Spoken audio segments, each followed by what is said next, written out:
नमस्कार, शेतीराज यूट्यूब चॅनलमध्ये आजचं स्वागत.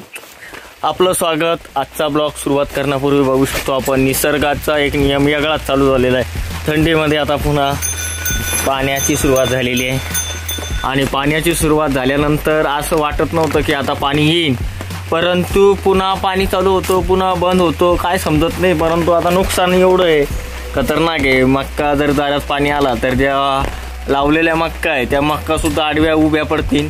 नंतर तूर, गहू, साले हरभर याच्यावर मोठ्या प्रमाणात आळाई, दुर्भाव सगळ्या गोष्टी पडतील. अशा संकट अनेक शेतकऱ्यांवर येतच आहे. निसर्गानं तरी आपल्याला योग्य पद्धतीनं साथ द्यावी असं मला वाटतं. तर आमच्याकडे मला वाटतं रात्री 12-1 वाजेपासून सुपर पाणी चालू झालेलं आहे. आता ह्याच्या वळाला जे ना ते फुल पाणी असंच चालू होतं, परंतु आता ते बंद झालं आणि तुम्हाला पाण्याचा आवाज येत असेल. आणि जे वातावरण आहे अजून बघू शकता तुम्ही, मी पाणी बाहेर जाऊ शकत नाही कारण मोबाईल वल्ला होऊ शकतो.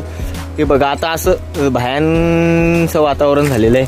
2-3 दिवसापासून खूप पाणी चालूच आहे, त्यामुळे खूप मोठा कंडिशन झाली होती. हे बघू शकता खतरनाक असं कार्यक्रम चालू झालेला आहे. मला समजत नाही की निसर्गाचा बी काय नियम आहे काय नाही, परंतु आता हिवाळ्यामध्ये सुद्धा चांगलाच पाणी पडला. हे पाहू शकता एक पात्रातून अजून थेंब थेंब पाणी चालूच आहे, असं कंडिशन चालू आहे. आपली मक्का तर आता बरी दिसायला लागली आहे, पण याच्यामध्ये जर वारं सुटलं तर ही मक्का आडवी दिडवी होऊ शकते आणि त्याचं मोठं नुकसान आपल्यालाच भोगावं लागू शकतं. हे महत्त्वाचं. एक तर मुळात त्याच्यावरची जी आळाई आहे तीच ही झाली नाही. आणि बरं झालं तूर पण एकदम सेफ्टी अशी झाकलेली होती. मला तुरीचा अंदाज होता तूर उघडी आहे की नाही काय, त्याच्यावर एक डक्सा उघडा आहे. बरं आहे अजून थोडं कंट्रोलमध्ये आहे, काहीच नाही. पण त्याला योग्य पद्धतीने चांगल्या प्रकारे आपण त्याला झाकणारच आहे.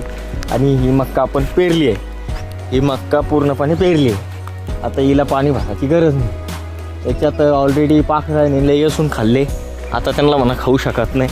चला, हा एक छानसा ब्लॉग आपण रेडी केला होता.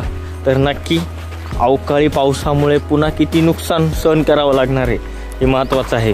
तर चला, एक नाही तर एक आपल्याला संकटाला सामना करायचं आहे. आम्ही नाला असेल तर लाईक आणि कमेंट सबस्क्राईब करा. तर भेटूया अशा छानशा ब्लॉगमध्ये. जय हिंद, जय महाराष्ट्र.